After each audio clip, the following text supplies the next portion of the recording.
Donc parlons de la thèse, qui est née avec ce constat que le lit mécanique de la chaise pouvait représenter une source de réflexion et de travail.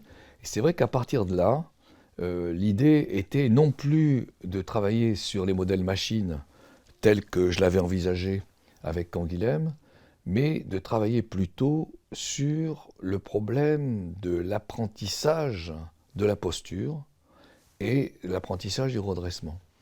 Et donc mes orientations en termes de discipline bougeaient.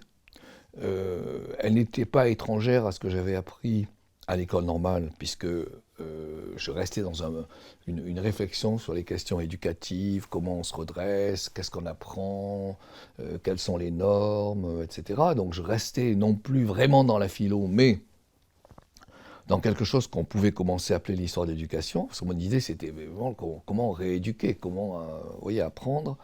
Et à ce moment-là, ma bascule était, j'en parlerai tout à l'heure, après avoir évoqué le contenu de la thèse, ma orientation a été vers cette discipline qui s'appelait à l'époque, qui s'appelle toujours, qui venait d'être inventée, sciences d'éducation, sciences au pluriel. Parlons de la thèse. Donc l'idée était bien d'essayer de montrer comment on pouvait à la fois recourir à des normes pour indiquer quel était le dispositif de la posture, et comment on pouvait aussi, organiser des procédures d'apprentissage pour la posture, et deux, éventuellement envisager des rééducations de posture. Vous voyez, donc là, je me retrouvais en terrain relativement connu. C'est-à-dire que, évidemment, mon père n'avait pas travaillé sur l'histoire, mais c'était sur un terrain connu parce que mon père faisait une grande distinction entre la rééducation passive liée aux appareils et la rééducation active liée à l'investissement musculaire et aux pratiques. Et je pense que ce qu'il faut commencer par dire, avant de rentrer vraiment dans les dispositifs pratiques, musculaires, etc., je pense qu'il faut revenir, ou venir en tout cas, à la question de la représentation du corps. Et ce qui m'avait frappé, en travaillant sur ces questions-là, c'est qu'on pouvait distinguer des représentations du corps différentes dans l'histoire. Et là, il faut faire une parenthèse. La parenthèse, elle renvoie à ce que j'avais appris lors de l'agrégation sur le sujet sciences et techniques. Cette parenthèse, c'est la suivante. Bachelard, qui était le grand maître de la Sorbonne, même s'il n'y enseignait plus dans ces années 60, Bachelard était quelqu'un qui montrait avec une force que je trouve absolument magnifique que le temps, c'est pas seulement un dispositif fait de continuité, mais c'est un dispositif fait de rupture. Et donc ma question devenait, est-ce que les représentations du corps ne renverraient-elles pas à des ruptures temporelles? Et me voilà confronté au corps enfantin du Moyen-Âge. Je partais du Moyen-Âge. Ce corps enfantin, c'est quoi? C'est un corps qui est complètement submergé par du liquide. C'est un corps dont les os sont poreux, susceptibles d'être bougés. C'est un corps qui, du coup, est relativement malléable. Et me voilà, dans ces périodes médiévales, confronté à un redressement qui est fait comment? Qui est fait de travail de malléabilité sur l'enfant. Où les textes vous apprennent à maintenir l'enfant dans des situations de chaleur pour mieux travailler leur propre morphologie, comment ensuite les fixer dans des moi, j'avais beaucoup travaillé là-dessus, dans des maillots, c'est-à-dire qu'on va entourer les bandes, évidemment, là je parle plutôt des nourrissons, mais quand même, on va l'entourer de bandes, avec cette idée aussi qu'il faut mettre que la bande un peu humide, elle va se sécher en se serrant. Vous voyez, là, il y a quelque chose de complètement distant par rapport à nous, avec, nouvelle parenthèse, ces travails que connaissent bien les ethnologues, mais que connaissent les historiens anthropologues, c'est abandonner notre propre sensibilité. vous imaginez aujourd'hui penser un enfant qui serait emmailloté, traficoté dans tous les sens, manipulé, c'est impensable. Donc il faut rentrer dans la perspective de ces auteurs anciens, et ils sont nombreux, hein, où ces représentations, on voit très bien, je cherchais dans les tableaux des images comme ça d'enfants emmaillotés, et Dieu sait s'il y en a, vous voyez, donc ça m'a amené aussi à ne pas seulement travailler sur les textes, mais à travailler sur les images, mais à travailler sur la notion de pratique, etc. Donc voilà, petit A. Et puis, vous avancez dans le temps, et vous vous rendez compte que les images, les discours, les textes littéraires, vous font entrer dans un autre monde. C'est pas du tout le maillot, etc. C'est quoi? C'est le corset. C'est-à-dire que les enfants, on va les soumettre, en particulier les enfants évidemment nantis, nobles, etc.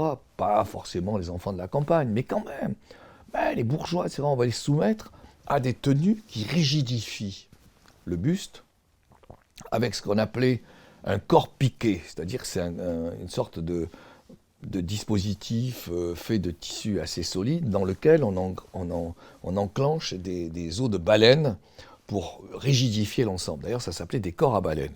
Et par là même, se créent des métiers. Donc, ce qui est intéressant, vous voyez, c'est que du coup, vous êtes amené à travailler à la fois sur les textes, sur les images. Moi, je cherchais dans les images, Callot, par exemple, le grand graveur des années 1630 du XVIIe, est quelqu'un qui représente, on voit très bien les corsets des enfants. Donc vous travaillez sur les images, et puis vous travaillez sur les techniques et les métiers. Et donc se crée effectivement au XVIIe siècle un nouveau métier qui est des faiseurs de corps à baleine pour les femmes et pour les enfants. Voilà. Et puis vous continuez. Et que dit Rousseau dans les années 1760 ? Jamais un corps à baleine, ça n'a aucun sens. Ce sont des contraintes. Et donc vous entrez dans un nouveau monde qui est plus ouvert, qui est un peu celui d'une liberté. Je sais que Foucault considère que Rousseau n'est pas forcément le plus libéral qui soit. Foucault, de ce point de vue, est très pertinent d'ailleurs, hein, parce que Rousseau, il surveille en dessous quand même. Mais critique énorme. Comment soumettre les enfants comme ça à des rigidités, à de l'immobilité? Il faut les rendre actifs, il faut les faire bouger. Et c'est un autre corps. C'est un autre corps. C'est-à-dire que c'est pas forcément celui qui existe parce que un dispositif extérieur vient se plaquer sur sa propre anatomie, mais c'est un corps qui existe parce qu'un dispositif interne lui permet de gagner en force et en efficacité et en énergie. Et là, je retrouvais les grandes critiques de mon père.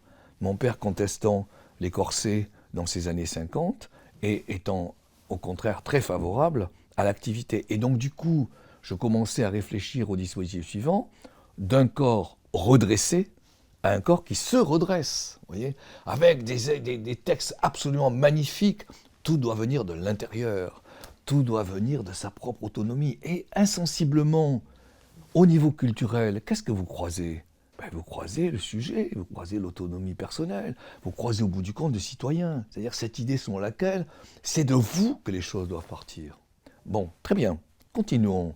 Donc vous avez au XVIIIe siècle avec Rousseau, mais bien d'autres, tous les hygiénistes, ou les anatomistes. Winslow fait des textes magnifiques dans les années 60 contre le corset. Winslow est un anatomiste. Il dit, si vous voulez avoir des gens qui se portent bien, ne les enfermez pas dans des coffres. Voilà, bon. Et donc, continuons. Là, chez Rousseau, c'est assez fascinant d'ailleurs, c'est l'ouverture du mouvement. C'est absolument pas le mouvement commandé sur le mode disciplinaire et sur le mode anatomique. C'est un mouvement ouvert.